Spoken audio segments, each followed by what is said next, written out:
2000 సంవత్సరం నుండి ఇప్పటి వరకు క్యూబా దేశానికి వెనిజులా దేశానికి ఒక ఒప్పందం ఉంది. అదేమిటంటే వెనిజులా దేశం తన ఆయిల్ని క్యూబా దేశానికి సప్లై చేస్తూ ఉంటే క్యూబా దేశం వెనిజులా దేశానికి రక్షణ కల్పిస్తానని చెప్పింది. ఈ ఒప్పందం 2000 సంవత్సరం నుంచి నిన్న వెనిజులా దేశంపై అమెరికా దాడి చేసే వరకు కూడా ఈ ఒప్పందం అమల్లో ఉంది.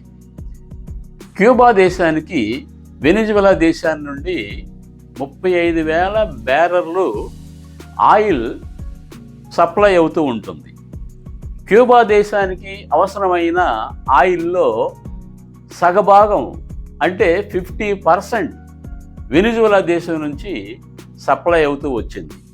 అయితే ఇప్పుడు వెనిజులా దేశం అమెరికా హస్తగతమైంది, అమెరికా ఆధిపత్యంలోకి వెళ్ళిపోయింది.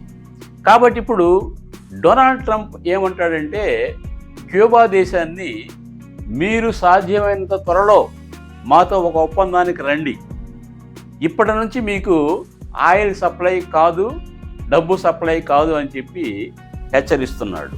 అయితే క్యూబా దేశం ఏమంటుందంటే మాకు వచ్చే ఆయిల్ ఏదో విధంగా వస్తుంది, మమ్మల్ని ఒకరు డిక్టేట్ చేయవలసిన అవసరం లేదు, మాపై ఒకరు పెత్తనం చేయవలసిన అవసరం లేదు, మేము ఎలాగ ఉండాలో ఒకరు చెప్పాల్సిన అవసరం లేదని చెప్పి క్యూబా దేశం ఆర్గ్యూ చేస్తుంది. అయితే అమెరికా వెనిజులా దేశంపై దాడి చేసినప్పుడు క్యూబా దేశం కూడా తన సైన్యాన్ని పంపించింది, కానీ ఎటువంటి ఫలితం లేకుండా పోయింది.